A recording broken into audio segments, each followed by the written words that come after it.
depuis le mois de juin passé, nous avons organisé notre premier séminaire en Côte d'Ivoire avec succès, avec l'Université de Sherbrooke, conférence animée par M. François Lafortune. L'acte 2, on avait dit que c'était au Canada, en mars 2018. Nous y sommes. Il était question de participer à ce salon et aussi de participer au deuxième séminaire au Canada. C'est ce que nous sommes en train de faire. Et donc, moi, je dirais que c'est une joie immense qui m'anime aujourd'hui parce qu'on a réalisé notre projet malgré les différentes contraintes, les visas qui ont été refusés à 5 membres de notre délégation ne nous a pas ébranlé.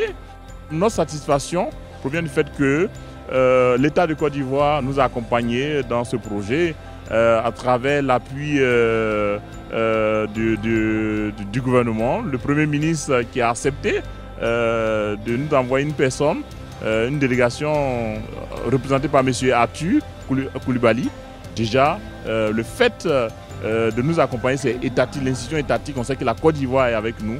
Déjà, c'est une victoire pour le groupe 2IA, une victoire pour la Côte d'Ivoire. On est bien présent, vous voyez, j'ai porté fièrement le drapeau ivoirien. C'est une joie parmi les invités. Il y a eu quelques Africains, des Togolais, des Burkinabés, des Camerounais, les Sénégalais. La Côte d'Ivoire était présente, la Côte d'Ivoire est là, on est sur la scène internationale. C'est ça aussi le plus important.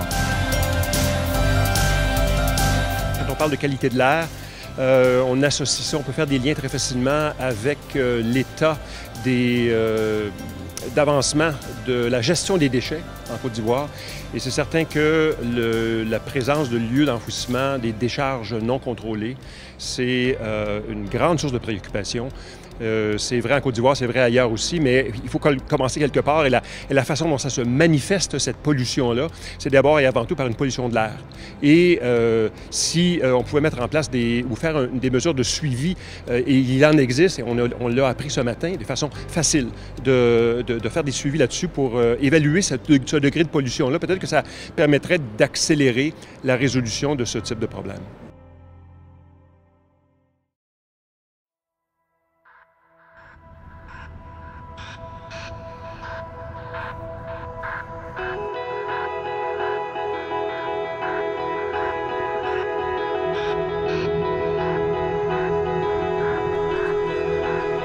En fait, je proposerais de commencer à la source, c'est-à-dire commencer par collecter les déchets et de déjà travailler en amont, c'est-à-dire immédiatement au niveau de la maison, de faire une collecte sélective. C'est-à-dire que vous séparez, surtout si vous voulez diminuer les volumes à l'enfouissement, on va essayer d'enfouir vraiment ce qu'on ne peut pas faire d'autre avec. Donc, vraiment diviser dès le départ les produits recyclables, les produits compostables et finalement ce qui reste, les produits à enfouir. Alors, la solution que nous, on a privilégiée ici, c'est vraiment de travailler à la source, au départ. Ce qui est vraiment très intéressant ici, c'est qu'il nous expliquait que c'est un projet qui n'a pas nécessité beaucoup d'investissements lourds. Donc, ce qui est encourageant pour nous, pour notamment minimiser les dépenses. Ensuite, évidemment, ce sont des activités qui vont générer des emplois, aussi bien dans les régions que sur les sites d'enfouissement. Donc, entre autres, comme leçon qu'on peut retenir, c'est que on pourrait faire des sites de cette nature, donc des petits investissements et qui peuvent favoriser donc l'emploi local et donc nous permettre à chacun de vivre dans un monde qui soit beaucoup plus sain. Pour moi, c'est important de copier ce modèle.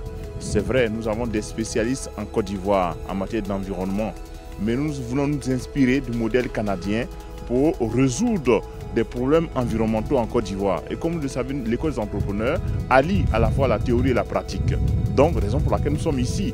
Donc, quand nous allons lancer ce master, eh bien, le cas pratique, c'est les centres d'enfouissement. On a visité les centres d'enfouissement, on a visité les centres de tri. Donc, ce sont des cas pratiques que nous allons étudier au sein de notre master en environnement. Donc, c'est une plus-value que nous allons apporter à la Côte d'Ivoire en matière du cadre de vie, de l'environnement. Vivre dans un environnement sain, c'est important. Aujourd'hui, ce qu'on qu'on veut faire, c'est d'échanger avec vous un peu là-dessus. Moi, j'ai une petite expérience internationale. J'ai travaillé avec l'APROCEN, qui est l'Agence de propreté du Sénégal, sur le plan de gestion des matières résiduelles du Sénégal. Il y a plusieurs années de ça. Et donc, transmettre de l'information.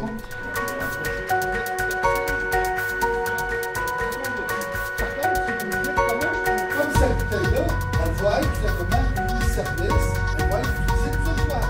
Donc, la différence entre la consigne privée que tu peux enfouir une matière résiduelle, c'est un constat d'échec. C'est un constat d'échec parce que ça ne devrait pas arriver. À partir du moment qu'on pense que ce n'est pas une matière résiduelle, mais une ressource, ça, on ne devrait jamais enfouir une ressource. Si j'enfouis un plat en plastique, j'enfouis du pétrole. Si j'enfouis un journal, j'enfouis un arbre. Si j'enfouis un fer, une canette, bien j'enfouis du fer. On extrait des minerais pour les consommer rapidement et les enfouir après. Ce n'est pas un système périn. Donc, et comme on connaît les solutions, parce qu'on les connaît, les solutions, il s'agit juste d'avoir la volonté politique de les appliquer. L'idée, c'est que le Québec travaille depuis longtemps, pratique depuis longtemps sa gestion des matières résiduelles. Et quelque part, il y a des enseignements qui pourraient être utiles, qui pourraient vous être utiles. Il y a énormément de similitudes. Les moyens sont probablement différents, mais il y a aussi des avantages. Vous consommez moins que nous. Nous sommes des grands gaspilleurs. Donc, oui, on développe du recyclage. Le but, ce n'est pas de développer du recyclage, c'est aussi de diminuer notre empreinte écologique. Et où vous êtes, vous pouvez vous y rendre probablement plus facilement que nous. Donc, il faut vraiment travailler en collaboration. On va vous donner nos idées. Prenez les meilleures et appliquez-les. Sauvez les 30 dernières années que ça nous a pris, nous, pour les faire. Projet pilote avec la ville de Sherbrooke. La ville de Sherbrooke a dit on va essayer de mettre une collecte à 3 mois sur notre territoire. Puis vous avez approché l'Université de Sherbrooke, on s'est tenté d'embarquer avec nous.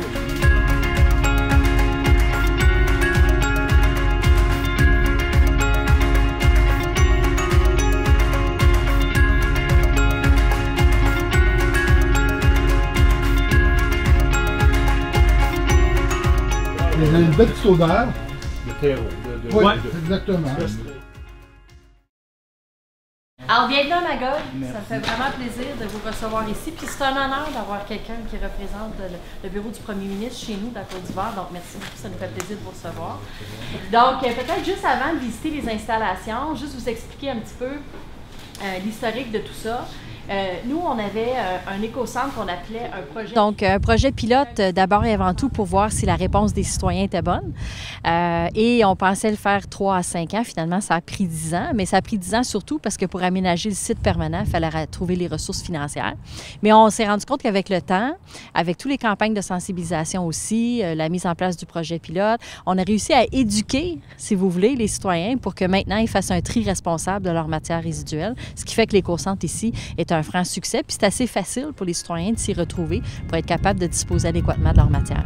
Il y a certains produits qui ne doivent pas être mélangés, donc c'est important de faire une ségrégation, donc de séparer les produits pour faire en sorte qu'il n'y ait pas de danger au niveau d'explosion ou de réaction. Le secret, je pense, c'est commencer tranquillement. Nous, ce qu'on a fait, c'est un petit peu de commencer à petite échelle, pour faire en sorte de créer un peu l'engouement au niveau des citoyens, leur apprendre comment recycler. Donc, tranquillement, on avait un site qui était beaucoup plus petit et aujourd'hui, suite à différentes études qu'on a faites, vérifications, avec le temps, on a appris c'était quoi exactement les besoins qu'on avait et c'est de cette manière-là qu'on a pu créer le site qu'on a aujourd'hui, donnant un service à la population au niveau de la gestion des matières résiduelles.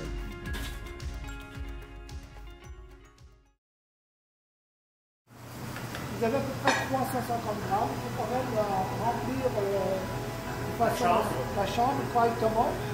Okay. À la base, j'étais propriétaire d'une compagnie de recyclage, de réutilisation de bouteilles.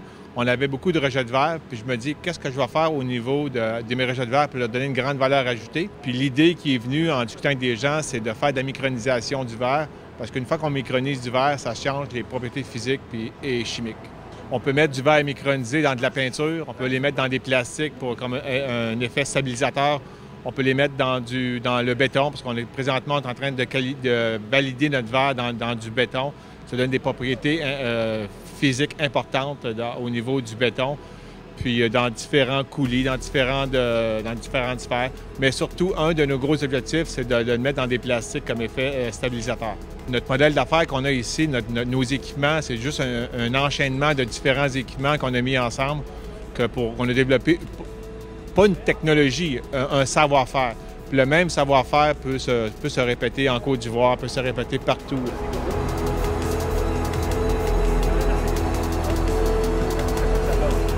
Les gens qui s'impliquent tous les jours dans les activités de recyclage, de récupération, ce sont des gens passionnés, des gens qui veulent faire bouger les choses, améliorer les choses. Et j'ai vu ça chez les promoteurs, au Québec, j'ai vu les gens qui sont responsables des entreprises, mais je l'ai vu aussi dans la délégation de la Côte d'Ivoire. En tout cas, le mot de la fin pour nous, c'est merci. Merci pour tout cela. Et je veux terminer par une question en même temps. Je sais déjà la réponse, mais quand est-ce que tu arrives en Côte d'Ivoire pour nous aider à implémenter tout ça? Il va falloir que ça se fasse par étapes. Il va falloir choisir, il va falloir se donner des priorités. Et moi, ça me ferait grand plaisir d'aller. Je ne pourrais pas y arriver tout seul. Ça fonctionne par équipe.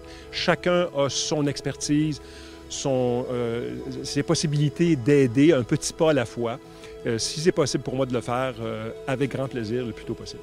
Je voudrais d'abord saluer et féliciter le Premier ministre, son Excellence Amadou Gon Coulibaly, qui a accepté de nous accompagner. Il a cru en ce projet et c'est vraiment, je suis heureux, moi en tant que jeune entrepreneur. Et je pense que les attentes, c'est ça. Et on a l'État avec nous, c'est déjà une satisfaction.